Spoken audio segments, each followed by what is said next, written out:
大家好，又嚟到今個禮拜嘅 Crypto Weekly 時間。上個禮拜嘅加密貨幣市場真係悶到一個點，好多新入場嘅投資者俾呢種橫行市磨到冇晒耐性，甚至開始懷疑究竟個牛市仲喺唔喺度。但係表面上個市風平浪靜，背後其實正發生緊一場幾重要嘅籌碼重新分配，散戶越嚟越冇耐性，大戶同機構資金反而喺低位慢慢接貨。呢種價格唔喐，但籌碼轉手嘅情況，先至係今個禮拜最值得留意嘅地方。我哋首先由最上游嘅宏觀環境講起，因為對加密貨幣嚟講，流動性就好似水源，水源收緊，下游自然乾，水源重新放鬆，風險資產先有條件喐得起。上個禮拜最重要嘅宏觀變化，就係聯儲局議息結果、美債息走勢，同埋之後公布嘅就業數據。聯儲局早前以9票對3票，決定將聯邦基金利率維持喺3.5%至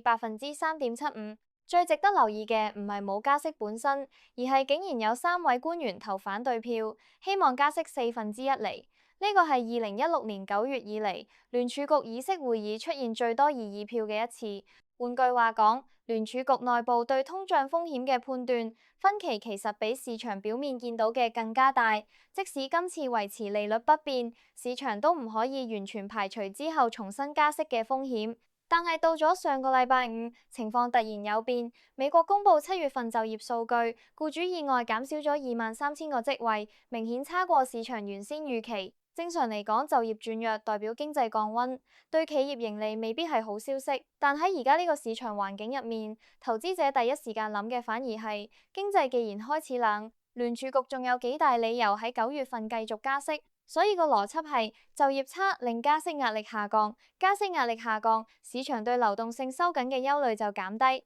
結果就係風險偏好重新升溫。上個禮拜五，美股3大指數全部向上。標普500指數升47.68點，升幅大約0.6%，收喺7757.64點，再創歷史收市新高。納斯達克指數升342.26點，升幅大約1.3%，收喺26,690.62點。道瓊斯工業平均指數亦都升151.83點，收喺54,036.93點。美國10年期國債收益率就回落到4.64%。美股創新高，再加上債息回落，對加密市場形成咗明顯支撐。比特幣重新守住65,000美元附近，以太幣亦都升穿1910美元。由於之前市場累積咗唔少淡倉，價格一反彈就觸發咗大約1億1400萬美元嘅空單爆倉。呢個亦都提醒我哋，而家個市場雖然表面橫行，但底下其實堆咗唔少槓桿，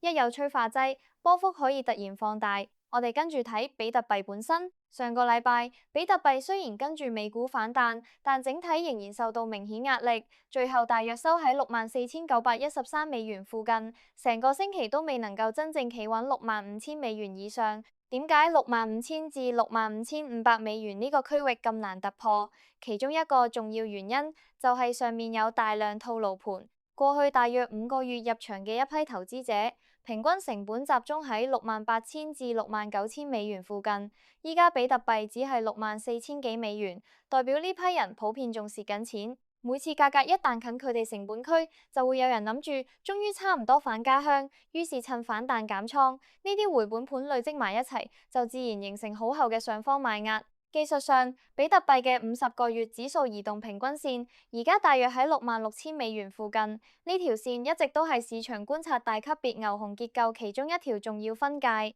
所以，如果比特幣真係想由反彈變成趨勢轉強，最好唔係淨係盤中衝穿66,000美元，而係周線真正收得上去，而且企穩。不過短線雖然受壓，周線圖就出現另一個幾值得留意嘅現象，比特幣而家正慢慢磨緊一條大級別下降趨勢線，呢種走法同2022年年底熊市最尾嗰段有啲相似。當年比特幣都唔係一下子爆升突破，而係喺低位磨咗一段時間，慢慢消化賣壓，之後先抽升10幾個百分比，再遇上 FTX 爆煲呢類黑天鵝，完成最後一次洗盤。所以而家個市悶，未必等於冇行情。好多時真正嘅大底，最折磨人嘅唔係暴跌，而係長時間冇方向，逼到你懷疑自己，逼到你失去耐性，最後喺最悶嗰刻離場。呢種時間上嘅折磨，本身就係市場清洗浮動籌碼嘅其中一種方法。更加值得留意嘅係，鏈上籌碼集中度而家去到一個幾誇張嘅水平。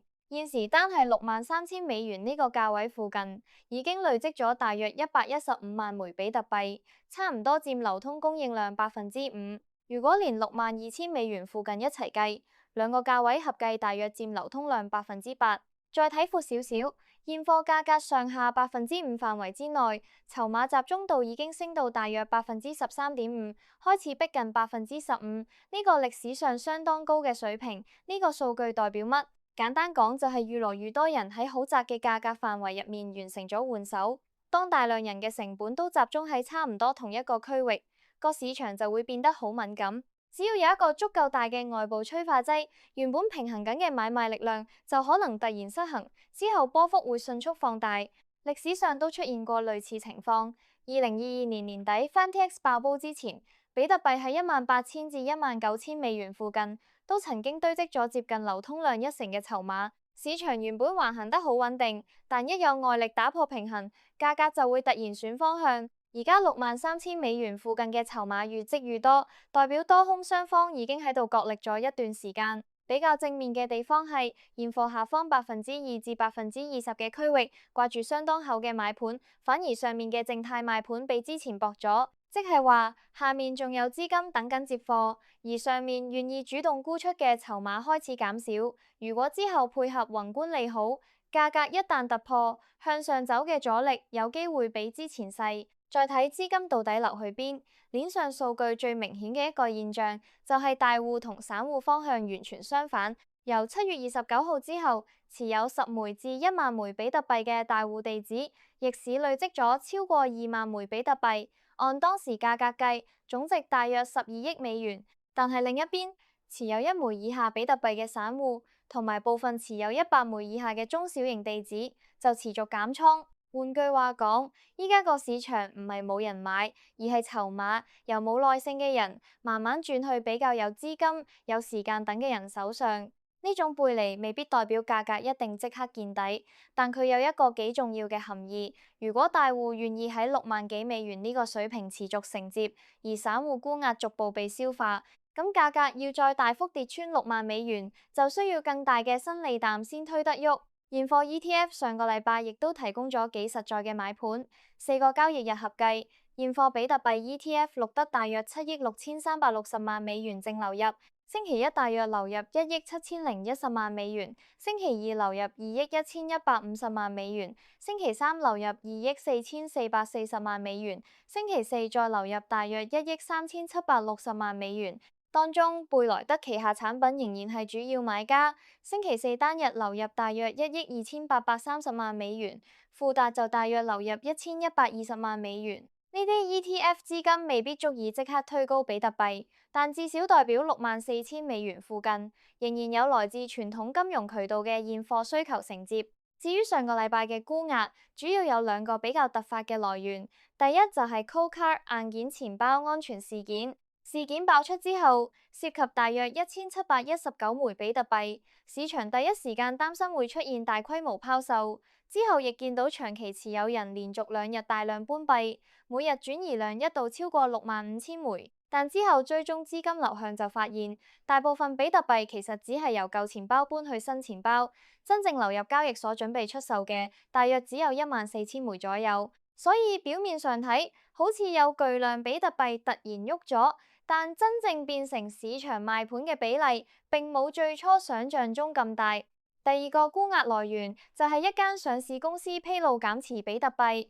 佢哋喺上個禮拜以平均大約63,957美元沽出1638枚比特幣，套現大約1億0500萬美元，用嚟支付優先股股息，而且未來仲保留最多出售50億美元比特幣嘅空間。呢個消息對散戶情緒一定有影響，因為市場會擔心企業財富由買家變成賣家。但更加值得觀察嘅係，咁大一批貨出現之後，價格並冇出現失控式下跌。ETF 同大戶資金仍然吸收得到，反映63000至64000美元附近嘅承接力確實存在。當市場對利淡消息開始唔再大跌，通常代表壞消息嘅邊際殺傷力正在下降。監管方面，上個禮拜亦有一個幾重要嘅變化，美國嘅 Clarity 加密市場結構法案表決時間正式推遲。參議院方面確認，由於國會即將休會，相關法案最快要等到9月份復會之後先再處理。問題係9月份真正留俾國會處理法案嘅時間唔算多，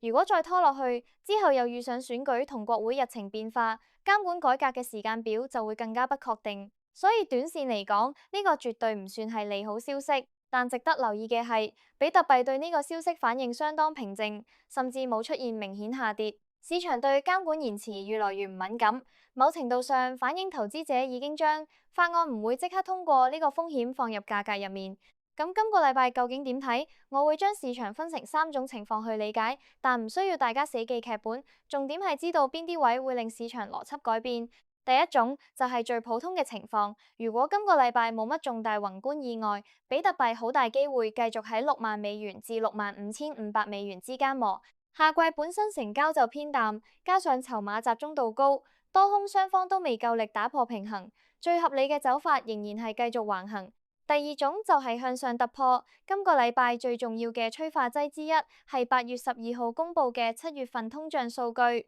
如果通脹比市場預期更加溫和，加息預期就有機會再向下修正。到時如果比特幣配合成交量突破66000甚至67000美元，市場上面原本累積嘅淡倉就有機會被逼平倉。當淡友要買返比特幣去平倉，呢啲被動買盤就會同現貨資金一齊推高價格，形成所謂嘅 short squeeze， 亦即係夾淡倉。到時上面第一個要睇嘅區域就係68000至70000美元。以太幣如果同步突破2000美元，下一個比較重要嘅技術目標就可以望向2132美元附近。第三種情況就比較差，如果通脹數據明顯高過預期，或者聯儲局官員重新放出非常鷹派嘅信號，令市場再度押注9月份加息，咁資金成本預期就會重新抽高。比特幣作為冇固定利息收入嘅資產，自然會承受較大壓力。如果62000美元失守，而且成交量明顯放大，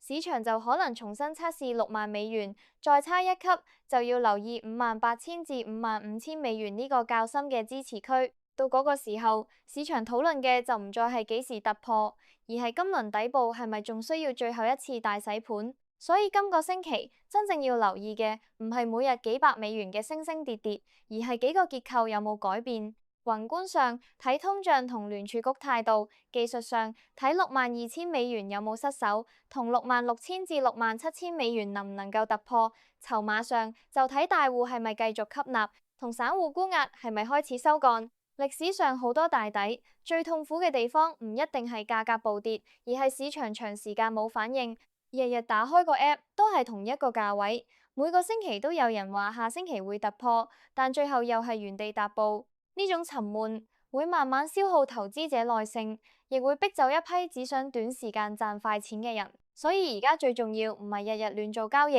而係管好自己個倉位，留返足夠現金，同埋避免喺冇方向嘅震盪市入面不斷追升殺跌。市場真正選方向之前，保存資本本身就係一種策略。沉悶唔代表冇嘢發生，好多時最重要嘅籌碼轉移，正正就係喺大家已經懶得再睇個市嗰陣發生。今個星期就睇下63000美元附近呢場持續咗咁耐嘅多空角力，究竟會由邊一邊首先打破平衡？多謝大家收睇，我哋下集再見啦，拜拜。